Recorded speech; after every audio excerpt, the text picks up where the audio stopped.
Jim Croce's life came to a tragic end at just 30 years old when he was involved in a plane crash, leaving behind his wife, Ingrid, and their young son, Adrian James.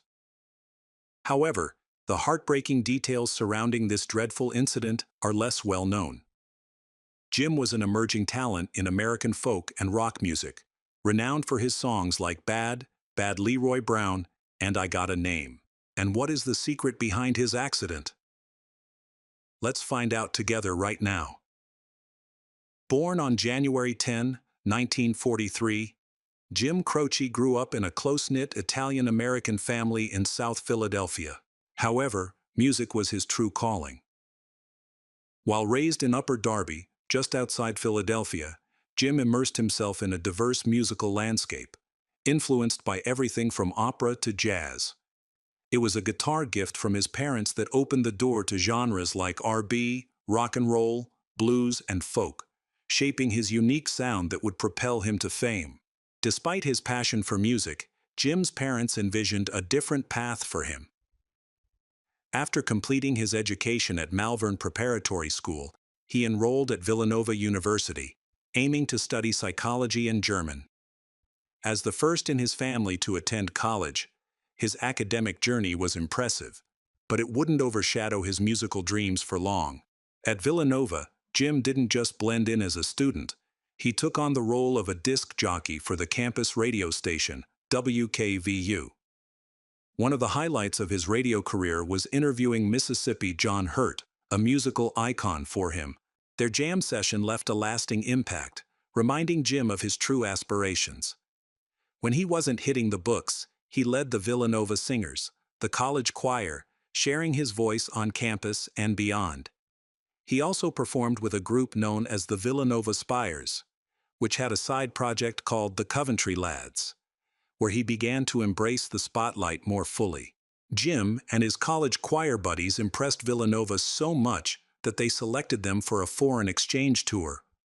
Before he even hit the charts, Jim found himself performing across Africa, the Middle East, and Yugoslavia, fully diving into the touring lifestyle. He noted that even though the audiences didn't speak English, genuine emotion in a song transcended language. He truly sang from the heart, but this was just the beginning of his journey. In November 1963, Jim attended a hoedown in Philadelphia to judge a music contest, unaware that this day would alter his life forever. One of the contestants was a 16-year-old named Ingrid Jacobson, and her voice captivated him.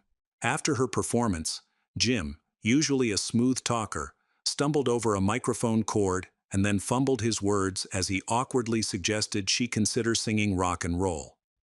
Surprisingly, this clumsy approach worked, and despite the initial awkwardness, Jim felt a strong connection to Jacobson. They started dating soon after, and it wasn't long before they were harmonizing together. At a party hosted by a friend, Jim performed solo and then invited Jacobson to join him on stage. As they sang for Canada, particularly the line about being together by the river, it was clear they were in sync, not just musically. The atmosphere grew intimate, and Jacobson's friends noticed the chemistry between them. Just as they were about to take the moment to new heights, Jim's brother barged in, asking to borrow his car. This interruption disrupted the allure of the romantic duet. Determined to keep the mood alive, he finished his set with Johnny Mathis's One Tooth of Never and led Jacobson into a dimly lit hallway, where snow fell gently outside. Jacobson later described this moment as feeling like they were trapped in a snow globe, though she lamented how easily they could shatter. Jim thought he was about to take their relationship to the next level, but his brother struck again. This time, a friend knocked on the bedroom door to say that Jim's brother had gotten the car stuck in a snowdrift, ruining his romantic plans. Jim's brother wasn't the only obstacle in his relationship with Jacobson. Their backgrounds posed challenges as well. Jim came from a devout Italian Catholic family, while Jacobson was Jewish. However, for love, Jim converted to Judaism in 1966 before they got married. His parents eventually accepted Jacobson, but were less thrilled about his passion for music. Despite their reservations, They celebrated the couple's marriage by gifting Jim $500 to help him record his debut album. Jim took the $500 gift from his parents and transformed it into 500 copies of his self-produced album, Facets. While they had always encouraged his musical dreams, deep down, they wished he would pursue a more secure career. They hoped that by giving him the money, Jim would fail in his album venture, pushing him to abandon his musical aspirations in favor of a traditional job that would utilize his college education. But they underestimated his talent. Instead of flopping, Jim's debut album turned out to be a resounding success, and he sold every last copy. Even with his success, his father remained skeptical about his son's choice to enter the entertainment industry. He acknowledged Jim's efforts but warned him that the music scene was small time compared to the big leagues, filled with unscrupulous characters. He cautioned Jim against getting involved, believing that the entertainment world would lead him astray. Tragically, those words would prove to be eerily prophetic. Despite facing challenges in their careers, Jim and Jacobson were deeply in love. During their honeymoon, they couldn't keep their hands off each other. After 2 days of endless romance, Jacobson jokingly complained, and Jim playfully apologized for being so passionate, suggesting a simple pizza dinner. Little did they know, their time together was already limited. Jim's musical journey hit another snag when he faced the draft. Just a week after their honeymoon, to avoid being sent to Vietnam during the height of the conflict, he enlisted in the Army National Guard in New Jersey. This decision meant spending the next 4 months away from his new wife. It quickly became clear that Jim was far more suited to music than military life. His rebellious spirit clashed with the strict discipline of boot camp, forcing him to repeat basic training. Yet he maintained his humor, joking that he'd be ready if they ever had to defend themselves against a mob. After completing his National Guard service, Jim returned home and merged his two greatest passions, music and Jacobson. From the mid-1960s onward, the couple performed as a duo, covering folk classics before eventually writing their own songs, which marked the beginning of Jim's songwriting journey. It felt like their love was destined to propel them to the top of the music charts. In 1968, they decided to take a leap of faith for their musical dreams. Following the advice of music producer Tommy West, they left Pennsylvania for New York. They quickly settled in the Bronx and recorded their debut album, Jim Croce. The Big Apple proved to be a tougher nut to crack than Jim and Jacobson had expected. To promote their album, they embarked on a grueling tour that took them across the country. Jacobson noted that they traveled over 480,000 kilometers, playing in small clubs and gaining traction on the college concert circuit. However, the relentless pace began to strain their relationship, forcing them to confront a tough choice: pursue their music career or protect their marriage. The harsh realities of the music industry left them feeling disheartened, yet they recognized that their bond was what truly mattered. In a bid to make ends meet, the couple sold all but one of their guitars and returned to the serene Pennsylvania countryside. It felt as though their dreams of becoming a successful husband and wife duo had dimmed. They settled into a charming old farm in Lindell, but Jim, unlike Jacobson, needed an outlet for his musical passion. He managed to snag a gig at a local dive called the Riddle Paddock, earning a mere $25 a night. This paltry sum wasn't enough to cover their expenses, so Jim sought other work to put food on the table. With bills piling up, Jim had to juggle multiple jobs. He tried his hand at driving trucks, working construction, and teaching guitar. To his surprise, these everyday jobs sparked inspiration for the future hits like Big Wheel and Workin' at the Car Wash Blues. However, the risks associated with these gigs were high. A friend named Bill got Jim a job painting an elevator shaft, knowing he wasn't afraid of heights, specifically, the prospect of falling from them. In a twist of fate, Jim survived a dramatic 2-story fall, landing in wet cement.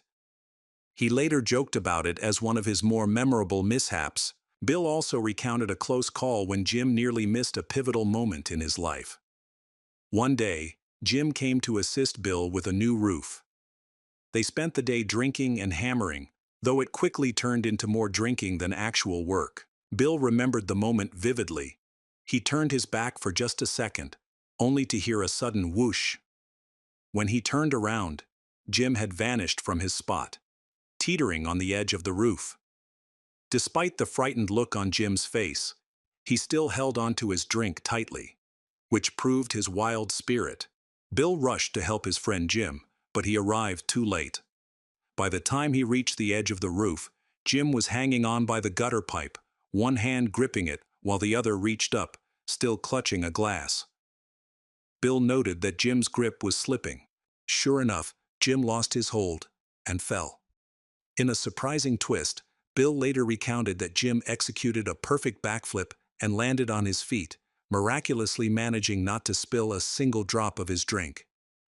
The year 1971 marked a turning point for Jim.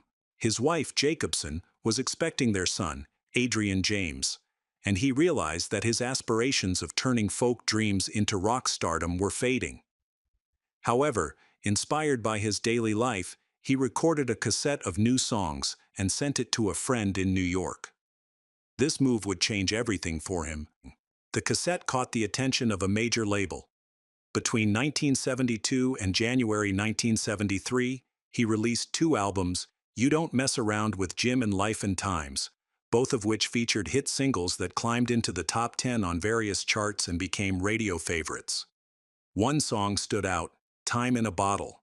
Written on the same night he learned of Jacobson's pregnancy in 1970, he dedicated this poignant folk song to his wife and unborn child. Yet the lyrics, "There never seems to be enough time to do the things you want to do," took on a haunting significance in light of what lay ahead. In late 1972, as his fame began to soar, Jim relocated his family to San Diego. He made his national television debut on American Bandstand, and just 2 days later, he appeared on The Tonight Show, followed by performances on The Dick Cavett Show a few months later, just before the release of Life and Times. Little did he know, this was merely the calm before the storm.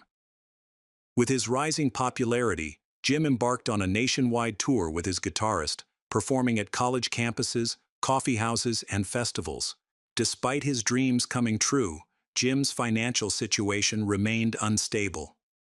He may have recalled his father's old advice, as the record label had given him a generous advance to help produce his albums, but it turned out to be a poor business deal. Even with concert revenues and royalties pouring in, he found that most of his earnings were funneled into paying off debts. The only solution he saw was to earn even more money. Jim's fame extended beyond the U.S. In the summer of 1973, he went to London to perform on the Old Grey Whistle Test, a famous music program in England. There, he introduced songs from his upcoming album, I Got a Name, and promoted his forthcoming tour. The demanding schedule of his Life and Times tour pushed him to his limits. By 1973, he was performing over 300 concerts a year, leaving little time to rest or spend with his wife and son. The relentless pace drained him both physically and emotionally, making him question whether he should have been more cautious about what he wished for. He realized that as he climbed the charts, he drifted further away from his young family. Life on the road had its ups and downs, but for Jim, things were looking up. His fame was skyrocketing, and he had the groupies to prove it. He once shared a hilarious story about a group of women who approached him during a tour with a rather peculiar request. They were on a quest to create plaster molds of their favorite rock stars, but they weren't interested in Jim's face. With his playful spirit and a willingness to embrace his newfound stardom, he decided to humor them. However, it quickly became clear that their intentions weren't innocent. They wanted a mold of his, shall we say, private parts. Jim found the whole situation bizarre, and ended up writing a song titled 5 Short Minutes inspired by that encounter. Not everyone was thrilled about it, though. During one of his rare breaks from touring, Jim recounted the story to Jacobson, sharing details about the song he'd crafted, but Jacobson was far from impressed. She confronted him, questioning how naive he thought she was. Life on tour had taken its toll on her too, and during their heated exchange, she announced, "Jim, I'm going to have another baby." Jim, frustrated, shot back, "Well, have it your goddamn self," before storming off with his guitar. That moment marked a shift in their relationship, making it clear that they wouldn't find their rhythm again. After that outburst, Jim returned to his touring life, with only a few shows left on the schedule. Following a concert at Northwestern State University, he was on the brink of a significant milestone, the release of his new single, "I Got a Name," just hours away. Unfortunately, he wouldn't live to see its debut. After the Louisiana concert, Jim and 5 others boarded a charter Beechcraft E-18S, heading to Sherman, Texas. On board were his guitarist, the tour manager, road manager, comedian George Stevens, and the pilot. The flight was tragically brief. The plane took off shortly after 1 p.m. from Natchitoches Regional Airport, navigating through foggy conditions. Just moments later, disaster struck. The pilot, Robert Elliott, failed to notice an obstruction, which led the Beechcraft to crash into a tree seconds after takeoff. The rising star of folk music met a tragic fate that day. By the time emergency crews arrived, it was clear that no one on board had survived. An investigation revealed troubling details about the pilot. Not only were the weather conditions poor, but he also suffered from severe coronary artery disease and had run 3 miles to the airport before the flight, which likely compromised his ability to fly. Sadly, his health issues and the adverse conditions led to a tragic end for Jim Croce. The real heartbreak came after the chaos had settled. Just a week after the crash, Jacobson received a final letter from Jim, written shortly before the accident.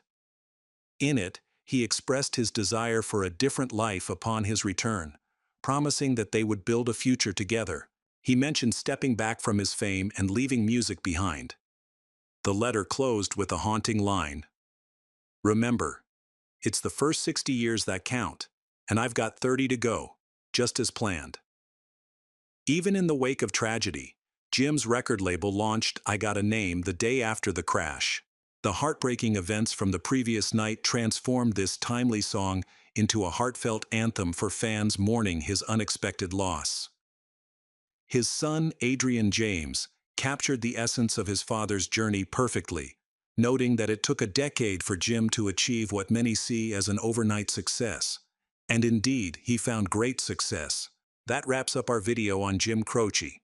If you liked what you saw, give us a thumbs up, subscribe, and share your thoughts in the comments. We'll be back with a fresh video soon.